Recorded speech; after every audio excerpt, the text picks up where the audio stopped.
This is Bataan Broadcasting TV. Naglilingkod sa sambayan ng Bataenyo.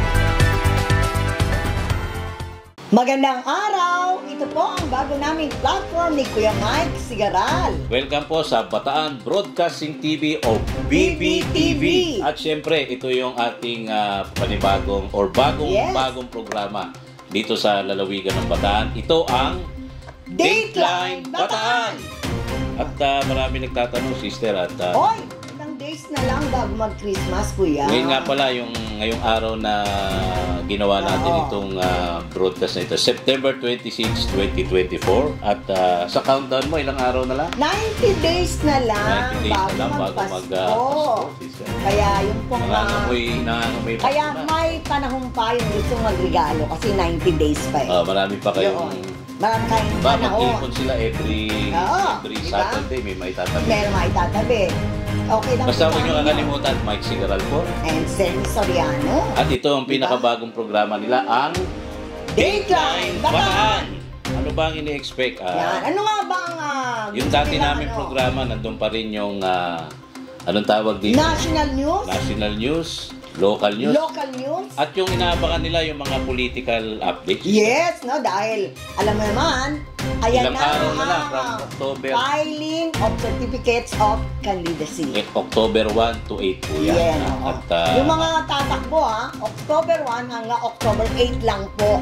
At walang substitution beyond October 8. hanggang October 8 lang. At merong parang press release kahapon ang COMELEC sa susunod na broadcast natin, i-discuss natin sa ating mga kabayan. Pero ano muna ang i-expect nila sa Dateline Bataan bukod sa mga common na dinidiscuss natin?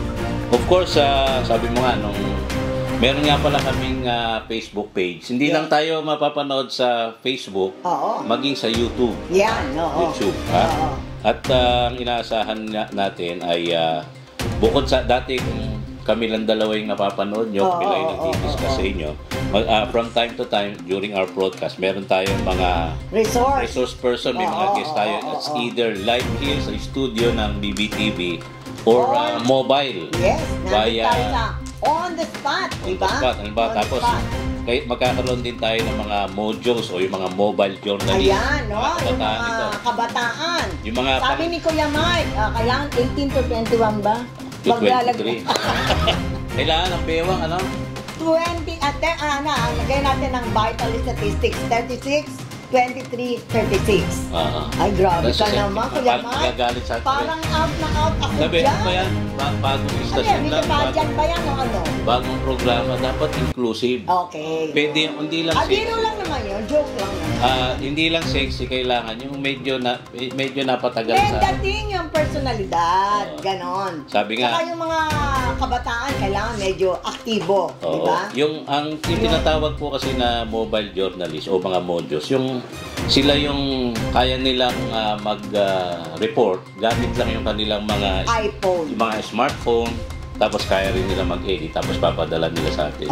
Siyempre, pwede mo namin i-train, di ba? Kaya yung mga kabataan dyan na gustong sumali sa BBTV, maging part ng Dateline Bataan at BBTV News. BBTV, Volunteer News, di ba? BBTV News. Tapos, ilalagay natin sa ating anong tawag dito? Facebook page. Facebook page, yung mga... na mapapanood, di ba? Sa YouTube, di ba? Yung mga latest sa 11 towns in one city. Yan ang inaabangan ngayon. At kapag nasuyod na natin yan, pwede tayong may mag-report sa atin from abroad. Dahil pag sinabing online platform, global na yun. Global, yes. Oy, ang dami na nga excited Nung malaman nila na ang platform natin ay Bataan TV na o BBTV, talagang napawaw sila. Ang dami. Bago nga pala yan, nagpapasalamat tayo sa mga taong nagtiwala sa atin. Yes, yung mga tao behind BBTV o Bataan Broadcasting Television. Baka may mag-react yan. Uy, meron na kaming Facebook page na nakalagay. Bataan TV. Yung ito pong istasyon namin, yung online TV namin, ay naka-registered po ito sa BPI. Plus we have our proper yung mga legal documents. Kaya kami po ang legal. Kung meron man kayong nakitang Facebook page na Bataan TV, Ano lang po yun? Kami po yung legal, ha? Showcase lang nila yun. Kami yung legal. Kasi kami yung mayroong dokumento. Dokumento, no? Yes. Yan. And bukod dyan sa, magkakaroon din tayo ng mga segments, yung mga... Ay, oo. Yan ang kasamahan din tayo ng mga kaibigan at mga respected Bataan personalities. Yes, no? May mga... I-reveal natin. Meron tayong mga i-feature ng mga tao, o kaya success stories. May mga kaibigan tayo, mga engineers, yung mga who's who in Bataan. Yes, exactly. Meron din tayo sa entertainment, yung mga mahilig. Hindi lang local, national, international entertainment. Yan yung mga asahan nila sa Bataan TV. And of course, dahil ito nga yung hilig mo nun, yung nasa ibang istasyon pa tayo, magkakaroon din po kami ng documentaries at mga special reports. Ano ba yung, meron ba dito sa lugar sa Bataan na sabihin nating mahirap yung area, walang pabayaan ng ating local or national. Parang i-remind natin. Susuyurin po ni Ate Senio. At saka hindi, i-remind natin yung mga officials na may nakakaligtaan kayong lugar. Baka pwedeng kalingain ito mga tao. Yung mga sinasabi na nasa laylayan. Oo. Diba? Baka nalilimutan nyo. Yun po ang dapat nating paglingkuran. And of course, yung mga gustong mag-guest sa ating istasyon, ay pwede nila tayong kontakin. Hindi, meron tayong Facebook page dito sa BBTV. Merong portion doon na send email or send Yes, oo. I-message nyo lang po kami doon. Pero yung ating, meron kaming hotline. Pwede kayong mag-message sa 0998-406-9736. 0998-406-9736. At double purpose yan. Bakit? Dahil yung number ko na yan, bukod sa pwede mong tawagan, GCash din yan. Sabi ko na nga diba? Pagkalilimutan, Natawa tong... Dateline, Bataan. Ayaw pa magpabanggit ng pangalan itong nasa behind the camera natin. Baka mapirata. Hindi lang yun. Kailangan di ba? Dapat yung misteryoso. Yes. Mga nila. So nakita naman nila, una-una siyempre magpasalamat tayo sa nagtiwala sa atin, diba? Para magkaroon tayo ng Bataan Broadcasting TV. Alam mo, natutuwa ako nung malaman nilang nasa bagong platform tayo. Talagang excited sila. Malalaking kumpanya gustong mag-advertise dito. Yes. At siyempre, yung mga leader natin sa mga national government, gusto din nila. At saka mention mo na, yung isang nag-ano sa'yo, di ba? Yung kaibigan natin mula sa Bureau of Internal Revenue. Yan. Si BIR-RDO 20. Si Attorney Mercedes Teng Esalila. Na katatapos lang po mag-anibersaryo ng kasal. Wow, happy anniversary, Mama. At alam mo ba, sabihin ko na ba na congratulations dahil na-reach nila. Yung goal nila for the month of September, no? Hindi pa natatapos yung September. 5 days before the end of September, na-reach na nila yung goal nila. Ang goal daw nila ay 293 million. Pero ang nakuha nila o pumasok na taxes, 294 plus million. Million? Oo, million. For that, for that segment. Isang buwan pala? Oo. Kaya, congratulations, BIR Bataan, headed by Attorney Teng Esalila. And of course, yung ating mga kaibigan dyan sa provincial government, led by Bataan Governor Joel Garcia. Katatapos pa lang nung Blockchain Congress. Yes, Blockchain Congress. Yung Bataan kasi gagawin ng yung Blockchain Hub sa ating bansa. Didiscuss natin yan sa mga darating na panahon. And so, Kuya Mike, for this muna kami. Bitin namin kayo dahil marami pa kaming ibabalita sa susunod na kabanata. Expect nyo yung maraming mga shows dito sa Bataan TV. Yes. BBTV. Nandyan yung ating kaibigan si Kuya Lino.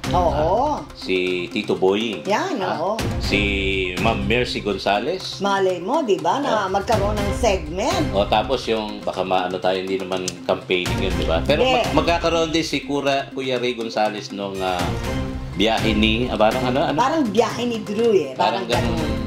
Pero tapos meron din tayo yung mga culinary arts and so.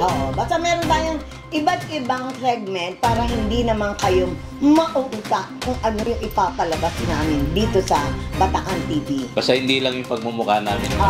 Marami kayong baka kami magsawa sila yung mukha natin, kaya kailangan iba-iba. At mga kabataan, Hindi ko lang sinasabing hilig nyo Kuya Mike yan. Sa atin, meron tayong mga kabataan magre-report sa atin sa labas ng studio at mapapanood nila yung mga sige lang as of now, no? Nagiging aware na ang mga kabataan kung anong nangyayari sa kapaligiran. Sabihin na rin natin, yung mga kabataan ito yung mangyayari mula sa Bataan Peninsula State University. Yan, oo. Tapos sa Litran, Bataan. Yes, oo. Yung mga ganon. At yung iba pang mga colleges natin kung may ibang colleges na gustong mag-volunteer, no? At any rate, itetrain naman natin sila kahit paano para alam nila paano kumuha o gumawa ng news coverage na gamit ang kanilang cellphone. Yes. For the meantime, it's time for us to say goodbye muna. Sinabi lang na ni-report lang namin sa inyo kung ano ba ang aasahan nyo dito sa BBTV. Once again, ako po ang inyong lingkod, Mike Sigaral. At syempre, ito po si Senny Soriano. At ito po ang Dateline Bataan.